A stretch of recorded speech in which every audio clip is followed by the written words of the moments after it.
സംസ്കൃതിയുടെ UGC net English live ക്ലാസ്സിലേക്ക് സ്വാഗതം. ക്ലാസ്സിനോടൊപ്പം ഷോർട്ട് നോട്ട്സ് തയ്യാറാക്കി എഫക്റ്റീവായി പഠിക്കാൻ ശ്രമിക്കുക. അപ്പോൾ നമുക്ക് നേരെ ക്ലാസ്സിലേക്ക് കടക്കാം. നമ്മൾ ഇന്ന് ഡിസ്കസ് ചെയ്യാൻ പോകുന്നത് language concepts, theories and pedagogy എന്ന് പറഞ്ഞിട്ടുള്ള ടോപ്പിക്കാണ്. അപ്പൊ നമ്മൾ സ്റ്റാർട്ട് ചെയ്യുന്നത് ലേണിംഗുമായിട്ട് റിലേറ്റ് ചെയ്തിട്ടുള്ള കുറച്ച് തിയറീസ് ആണ്. അത് ലാംഗ്വേജിന്റെ പഠനത്തിൽ എങ്ങനെയൊക്കെയാണ് ഹെൽപ്പ് ചെയ്യുന്നത് എന്നുള്ള കാര്യങ്ങളാണ് നമ്മൾ ഡിസ്കസ് ചെയ്യുന്നത്. പ്രധാനമായിട്ടുള്ള കുറച്ച് തിയറീസിന്റെ പേരാണ് ഇവിടെ കൊടുത്തിട്ടുള്ളത്. Behaviourism, constructivism, cognitivism, social learning theory, connectivism. ഇനി ഇതിലെ ഓരോ തിയറിയും നമ്മൾ കുറച്ച് ഡീറ്റെയിൽ ആയിട്ട് ഡിസ്കസ് ചെയ്യാൻ പോവാണ്. Will start with behaviourism. Behaviourism എന്ന് പറയുന്ന ഒരു ലാംഗ്വേജ് ഒരു ലേണിംഗ് തിയറിയുടെ ഫാദർ എന്ന് പറയുന്നത് JB വാട്സൺ ആണ്. JB Watson is considered as the father of behaviourism. JB Watson 1878 ജനിച്ചിട്ടുള്ളത്. 1958 മരിച്ചു. He's an American psychologist and he popularized the scientific theory of behaviorism. Behaviorism is a learning theory that focuses on the idea that all behaviors are learned through interaction with the environment. ഈ ഒരു learning theory മുന്നോട്ട് വെക്കുന്ന ആശയം എന്താണെന്ന് പറഞ്ഞു കഴിഞ്ഞാൽ, നമ്മുടെ എല്ലാ ബിഹേവിയേഴ്സും നമ്മൾ പഠിക്കുന്നത് എൻവയോൺമെന്റിലൂടെ നമ്മൾ നടത്തുന്ന ഒരു ഇന്ററാക്ഷനിലൂടെയാണ് എന്നാണ് പറയുന്നത്. Behaviorists believe that the only way to understand behavior is to observe it directly.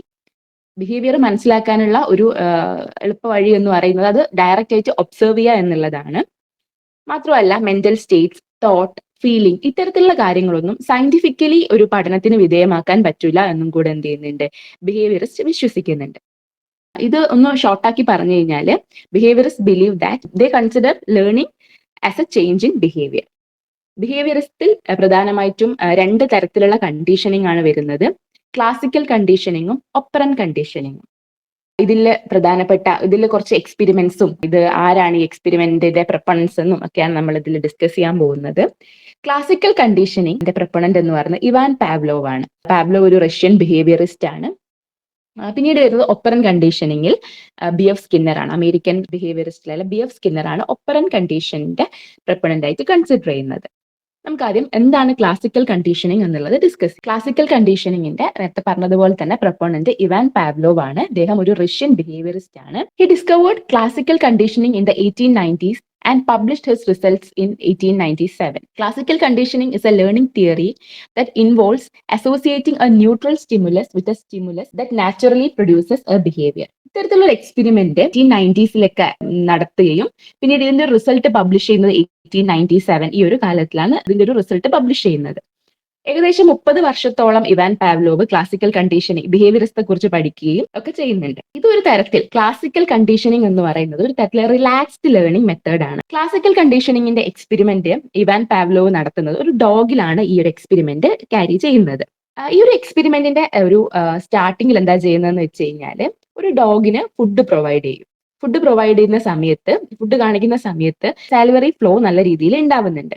അത് കളക്ട് ചെയ്ത് വെക്കുകയും പിന്നീട് ഓരോ തവണയും ഫുഡ് കൊടുക്കുന്ന സമയത്ത്, ഫുഡ് കൊടുക്കുമ്പോൾ ഇതിനെന്ത് ചെയ്യുന്നുണ്ട്, ഈ ഡോഗിന് സാലിവറി ഫ്ലോ ഉണ്ടാവുന്നുണ്ട്. ചൂടെ സമയം ഈ ഒരു എക്സ്പെരിമെന്റ് ഇങ്ങനെ നടത്തിയ സമയത്ത് ആദ്യം ബെല്ല് റിങ് ചെയ്യും.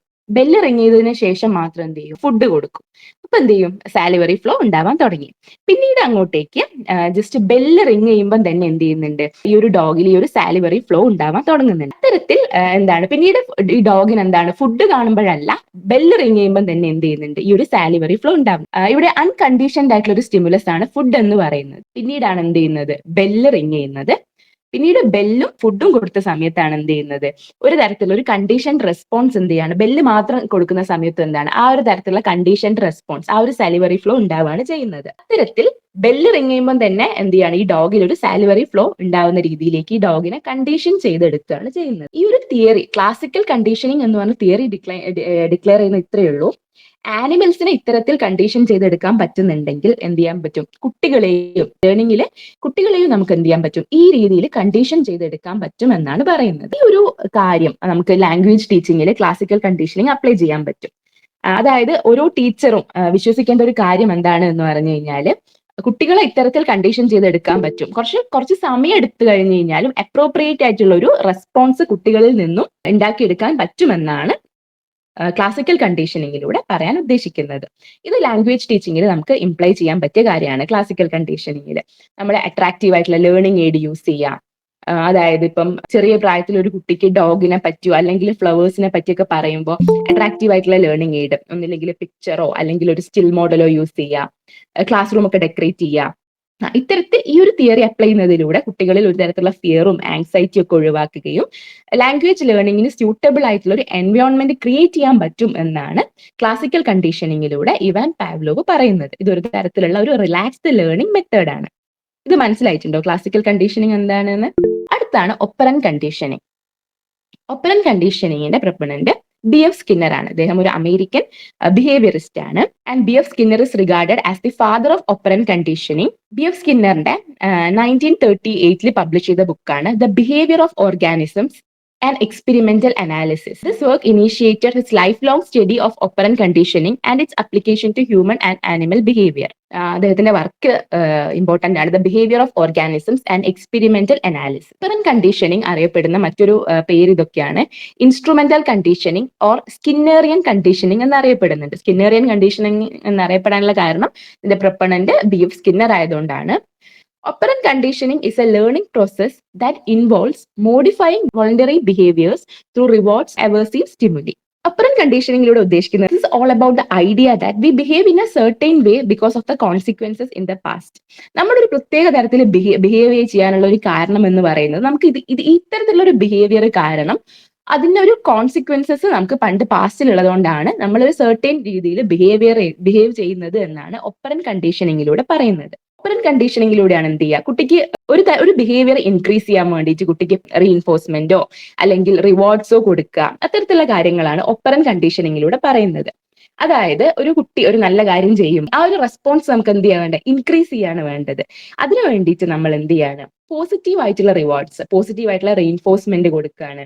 അപ്പൊ എന്ത് ചെയ്യും, ആ ഒരു റെസ്പോൺസ് ഇൻക്രീസ് ചെയ്യും. നേരെ മറിച്ച് ഒരു മോശം സ്വഭാവമോ എന്തെങ്കിലും ഒരു മോശം റെസ്പോൺസോ കുട്ടീന്റെ ഭാഗത്തു നിന്ന് ഉണ്ടാവുകയാണെങ്കിൽ നമ്മൾ എന്ത് ചെയ്യും, നെഗറ്റീവ് റീഇൻഫോഴ്സ്മെന്റ് കൊടുക്കുകയും അല്ലെങ്കിൽ ഒരു പണിഷ്മെന്റ് കൊടുക്കുകയോ ചെയ്തിട്ട് എന്ത് ചെയ്യും, ആ ഒരു റെസ്പോൺസ് ഡിക്രീസ് ചെയ്യുകയാണ് ചെയ്യുന്നത്. സ്കിന്നർ ഈ ഒരു ടെക്നിക് എംപ്ലോയ് ചെയ്തത് ഒരു സ്കിന്നേഴ്സ് ബോക്സ് എന്ന് പറഞ്ഞിട്ടുള്ള ഒരു ടൂൾ യൂസ് ചെയ്തിട്ടാണ്. ഈ ഒരു ബോക്സിലൂടെയാണ് എന്ത് ചെയ്യുന്നത്, ബോക്സ് യൂസ് ചെയ്തിട്ടാണ് ഒരുപാട് സിറ്റുവേഷനിലുള്ള ഒരു ബിഹേവിയർ ഒബ്സർവ് ചെയ്യുകയും അങ്ങനെയാണ് എന്ത് ചെയ്യുന്നത്, ഒപ്പറന്റ് കണ്ടീഷനിങ് എന്ന് പറഞ്ഞിട്ടുള്ള ഒരു തിയറി ഫോർമുലേറ്റ് ചെയ്യുന്നത്.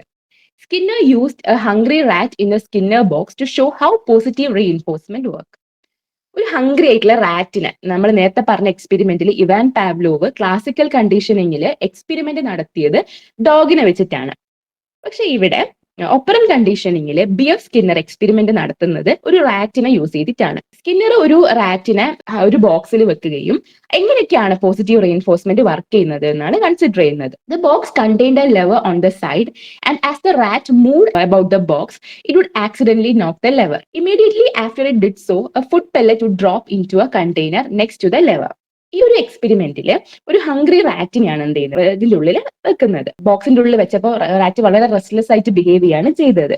പിന്നീട് ഒരു ലെവർ ഇത് പുഷ് ചെയ്യുകയും അവിടെ ഒരു ലെവർ വെച്ച് ഒരു തുറക്കാൻ പറ്റുന്ന ഒരു സംഭവം വെച്ചിട്ടുണ്ടാവും. ആ ലെവർ പുഷ് ചെയ്യുന്ന സമയത്ത്, പുഷ് ചെയ്ത് പുറത്ത് കടക്കുന്ന സമയത്ത് ഇതിനൊരു റിവാർഡ് പോലെ എന്ത് ചെയ്യാണ്, ഫുഡ് കൊടുക്കുകയാണ് ചെയ്യുന്നത്. ഈ ഒരു സംഭവം, ഈ ഒരു എക്സ്പെരിമെന്റ് റിപ്പീറ്റ് ചെയ്തുകൊണ്ടിരിക്കുകയാണ് ചെയ്തത്.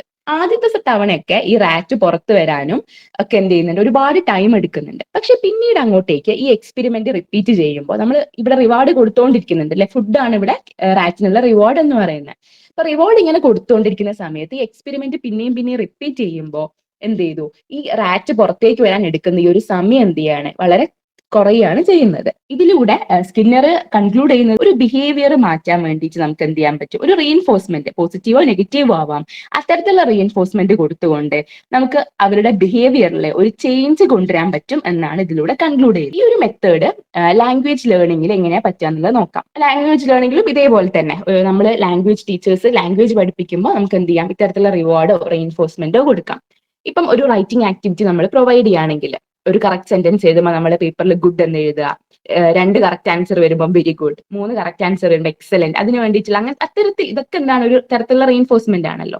അപ്പൊ അത്തരത്തിലുള്ള കാര്യങ്ങളൊക്കെ ചെയ്തിട്ട് എന്ത് ചെയ്യാം, ഒപ്പറന്റ് കണ്ടീഷനിങ് നമുക്ക് എന്ത് ചെയ്യാം, ലാംഗ്വേജ് ലേണിംഗിലും കൂടെ ഇംപ്ലിമെന്റ് ചെയ്യാൻ പറ്റും. അടുത്തതാണ് trial and error method. Trial and error learning is A method of problem solving that involves making repeated attempts until success is achieved. ഇതിൽ പറഞ്ഞതുപോലെ തന്നെ ട്രയൽ ആൻഡ് എറർ, ഒരുപാട് തവണ പ്രാക്ടീസ് ചെയ്യുക, ലോ ഓഫ് എക്സസൈസ് ഒക്കെ ഇതിലാണ് വരുന്നത്.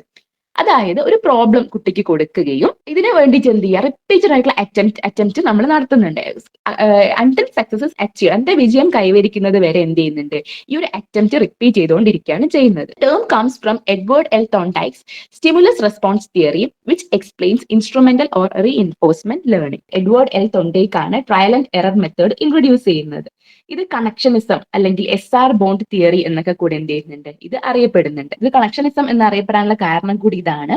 ഇതിലൂടെ നമ്മൾ പഠിക്കുന്നത് എങ്ങനെയാണ് ഒരു സ്റ്റിമുലസും റെസ്പോൺസും, നമ്മൾ കുട്ടികൾക്ക് കൊടുക്കുന്ന കാര്യമാണ് എന്ത്, സ്റ്റിമുലസ് എന്ന് പറയുന്നത് അല്ലെ, അതിൽ നിന്ന് നമുക്ക് കിട്ടുന്ന കാര്യമാണ് റെസ്പോൺസ് എന്ന് പറയുന്നത്. ഈ ഒരു സ്റ്റിമുലസും റെസ്പോൺസും തമ്മിലുള്ള അസോസിയേഷൻ എങ്ങനെയാണ് ലേണിംഗിൽ നടക്കുന്നത് എന്നാണ് എന്ത് ചെയ്യുന്നത്, ഈ ഒരു തിയറിയിലൂടെ എക്സ്പ്ലോർ ചെയ്യുന്നത്. The connection between a stimulus and a response is called stimulus response. Parent conditioning പറയുമ്പോൾ നമ്മൾ പറഞ്ഞിട്ടുണ്ട്, സ്കിന്നേഴ്സ് ബോക്സ് ഉപയോഗിച്ചിട്ടാണ് എന്ത് ചെയ്യുന്നത്, എക്സ്പെരിമെന്റ് നടത്തിയത്. ഇവിടെയും അതുപോലെ എന്തുണ്ട്, തൊണ്ടേക്കിന്റെ ഒരു പസിൽ ബോക്സ് യൂസ് ചെയ്യുന്നുണ്ട്. Thorndike's theory of trial and error learning states that learning occurs through a process of testing responses until the correct one is discovered.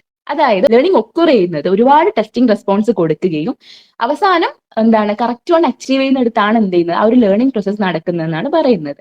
ഇവിടെ എന്തുണ്ട്, തൊണ്ടേക്കിന്റെ പസിൽ ബോക്സ് ഉണ്ട്. എങ്ങനെയാണ് ഇത് ആനിമൽസിൽ വർക്ക് ചെയ്യുന്നത്, നേരത്തെ ഉള്ള ആളുകൾ ചെയ്ത പോലെ തന്നെ, ഇവാൻ പാവ്ലോവും BF സ്കിന്നറൊക്കെ ചെയ്തതുപോലെ തന്നെ എങ്ങനെയാണ് ഇത് ആനിമൽസിൽ വർക്ക് ചെയ്യുന്നത് എന്നുള്ളതാണ് ആദ്യം തൊണ്ടേക്കും എക്സ്പ്ലോർ ചെയ്യുന്നത്. അദ്ദേഹം പറയുന്നത് ലേണിംഗ് നടക്കുന്നത് ട്രയൽ ആൻഡ് എറർ മെത്തേഡിലൂടെയാണ് എന്നാണ്. ഒരു കാറ്റിനെ വെച്ചിട്ടാണ് ഈ ഒരു എക്സ്പെരിമെന്റ് ക്യാരി ചെയ്യുന്നത്. In his experiment the cat escapes a puzzle box to get food.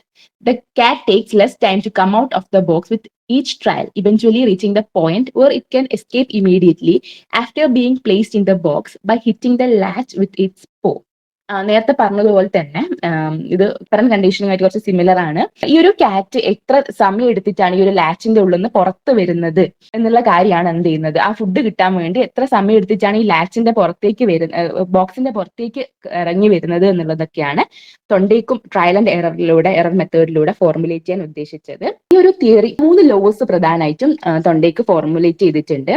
Law of exercise, law of readiness, law of effect. ഇതിൽ ലോ ഓഫ് എക്സസൈസ് എന്ന് പറയുന്നത് റിപ്പീറ്റഡ് അപ്ലിക്കേഷൻ ഉണ്ടായിരിക്കാം. ഒരു തരത്തിൽ എക്സസൈസ് ചെയ്യാൻ നമ്മൾ എന്ത് കാര്യം തന്നെ ആയാലും ഡ്രില്ലും അതിനുവേണ്ട പ്രാക്ടീസും വളരെ റിക്വയർ ആണ്. എന്നാൽ മാത്രമേ എന്ത് ചെയ്യാൻ പറ്റൂ, നമുക്ക് ഇതിന് സക്സസ് അച്ചീവ് ചെയ്യാൻ, ഏതൊരു കാര്യം ലേണിംഗിലും നമുക്ക് സക്സസ് അച്ചീവ് ചെയ്യാൻ പറ്റൂ എന്നാണ് ലോ ഓഫ് എക്സസൈസ് കൊണ്ട് ഉദ്ദേശിക്കുന്നത്. അടുത്തതാണ് law of readiness. Law of റെഡിനെസിലൂടെ ഉദ്ദേശിക്കുന്നത് ഇത്രയേ ഉള്ളൂ, if a person is ready to learn then they can learn quickly. Readiness എന്ന് പറഞ്ഞു കഴിഞ്ഞാൽ നമുക്ക് പഠിക്കാൻ ഉണ്ടാകുന്ന ഒരു പ്രിപ്പറേഷൻ ആണ് അല്ലെ. അപ്പം ഒരാൾക്ക് റെഡിനെസ് ഉണ്ടെങ്കിൽ ഈ ഒരു ആക്ഷൻ എന്ത് ചെയ്യും, ലേണിംഗ് പ്രോസസ് എന്ത് ചെയ്യും, പെട്ടെന്ന് തന്നെ നടക്കും. പക്ഷെ ഒരാൾ പഠിക്കാൻ തയ്യാറല്ലെങ്കിൽ അയാൾ എന്താണ്, എത്ര ശ്രമിച്ചിട്ട് നമുക്ക് എന്ത് ചെയ്യാൻ പറ്റൂല, ഒരു കാര്യം അയാളിലേക്ക് എത്തിക്കാൻ പറ്റൂല. മറ്റൊരു കാര്യമാണ് law of effect. Animal tend to repeat behaviour that resulted in a pleasing effect. അതായത് അതിന്റെ ഒരു എഫക്റ്റ്, അതിന്റെ ഒരു റിസൾട്ടിനെയും കൂടെ ഇമ്പോർട്ടൻസ് കൊടുക്കുന്ന ഒരു ലോ ആണ് ലോ ഓഫ് എഫക്ട് എന്ന് പറയുന്നത്.